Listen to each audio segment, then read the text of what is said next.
I'm a little out of breath because I just finished climbing over this fence. I'm gonna tell you why I just climbed over this fence. And I'm gonna invite you to climb over your own walls too during this show.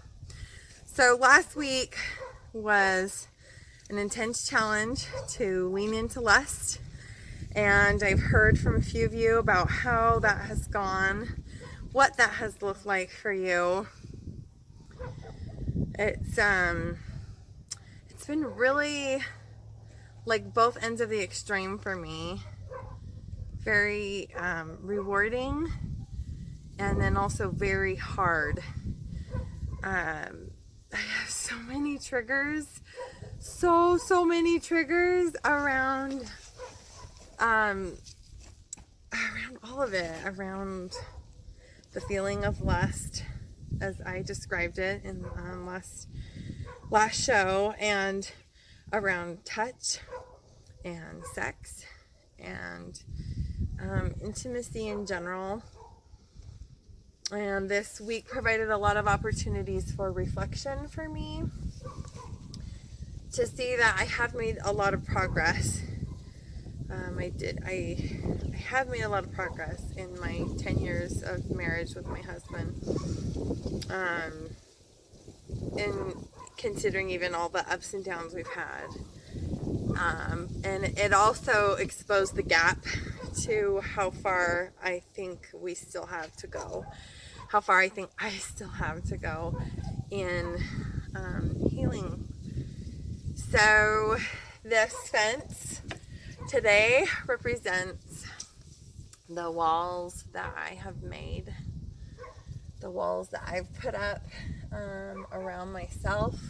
And I've realized that's kind of my MO, is to just assume I'm on my own, I'm all alone, I have to take care of things on my own, and to just assume that I need to protect myself. That's my resting place, is needing to protect myself.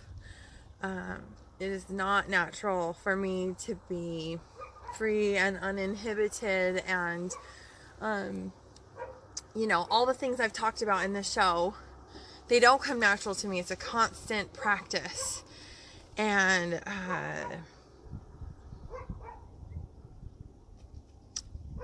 so leaning into lust this week was really hard. So I want to share just a little story with you of what happened this morning. So this morning, my husband woke me up, and he was definitely showing all the signs of wanting physical closeness with me. And I actually fell back into a pattern that I used to do all the time when we were first married, which was like convince myself that this is what I wanted to. So I close my eyes, because that's what I do. I close my eyes and I'm inside telling myself, is this okay? You want this. Like, you're totally safe and you know you are. This is fine. Remember, you're supposed to lean into lust. Remember, and I'm talking to myself like this, and I'm convincing myself. And then I thought, okay, this isn't working. And so I started trying some really out-of-the-box tools that I've used. That have helped me with healing in the past. Not in this setting, but different. I tried some energy healing tools, and then I tried kind of empathizing with myself and saying like, hey, it's okay. And ultimately, though, my message to myself was, you cannot feel the way that you're feeling. You need to stop so that you can be here with your husband right now. Like, this is what you want. Remember, I was telling myself, this is what you want. Don't you remember that? And thankfully, my sweet husband, we've done this enough times that he knows better than to just keep going when he can sense that something's going on with me. I do this because it's like I literally have an energetic wall, and it is thick. It's way thicker than this fence. Woo, it's windy out here. It's way thicker than this fence. It's probably like, it's very thick. And my sweet husband basically identifies the wall, he, you know, subconsciously. And he says, is everything okay? And I'm like, no. I said, I'm just trying to convince myself that everything's okay, and I'm not okay, and I just wish I was, and I wish I was just, I can't get into this right now. I can't feel it, anything. And so we stopped. We stopped mid-sex. We stopped. And that's what we've learned to do. We've learned that sometimes that's okay. Sometimes it's okay to stop even in the middle of the heat of the moment to reach each other's hearts and really connect. Because that's what we both really want more than anything is connection. So we stopped and he started talking to me, and it was like in an energetic way, he climbed over my wall and said, hey, I'm here and it's okay. And then I cried. I cried about stuff that happened when I was 12. I cried about stuff that happened when I was 25. I cried about stuff that happened during the week, like our kids walking in on us. That totally happened this week, and dealing with that was a whole nother issue. I cried about all this stuff, and then he gently, in a symbolic sort of way, said, come on, I'll help you over the fence. Not in a pushy way, not in a you have to way, not in a way that he expected me to do anything. I said, okay, I think I'm ready. And we slowly climbed out of my protection wall, and I was able to really be present with my husband.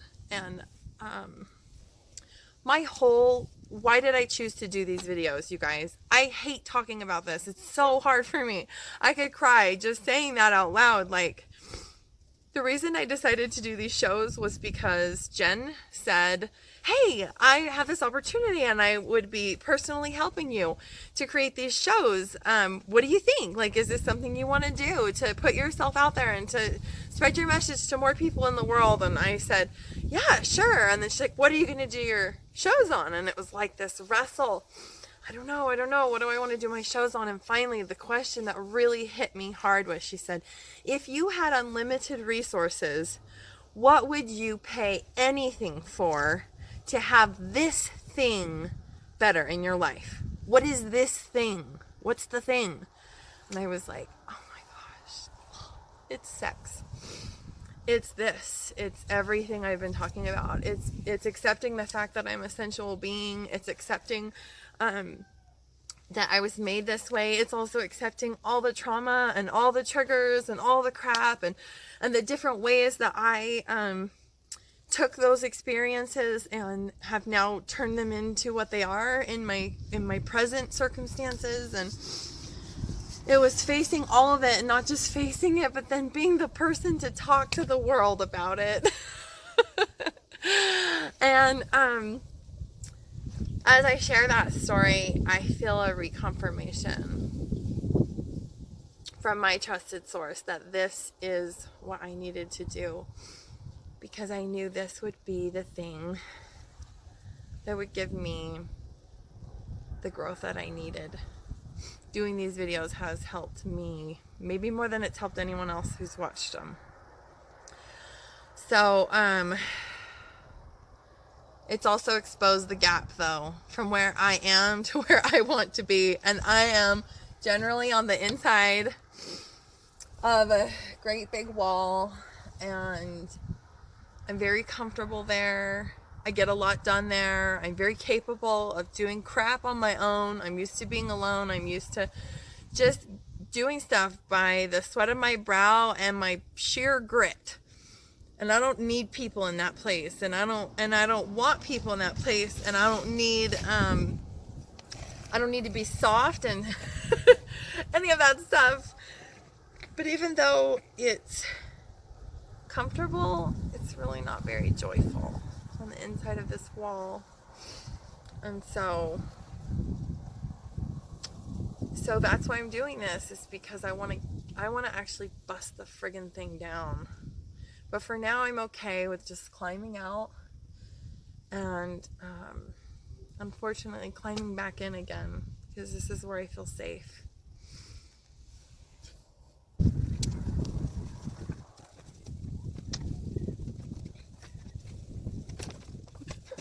Hey guys, I hope you've been enjoying these shows. This is a true story from my true, very raw, authentic, vulnerable life. And here's the thing is we didn't get to a place, my husband and I, to be able to have these conversations overnight. And it's taken us years. And I don't want it to have to take you and your spouse years. I'm here and I've already walked the walk. And I can help guide you to have these kinds of healing conversations so that you can have the intimacy that you want to experience. And so that you can fully embody your own divine femininity and your divine sensuality. So reach out to me. This is what I do. This is what lights me up. This is my passion. It's not about being perfect. As you can see, I don't have everything figured out, but I do know how to have these kinds of open, honest, from the heart conversations that can get me out of my my little bunker that I put myself in. And I want to help free you from that too.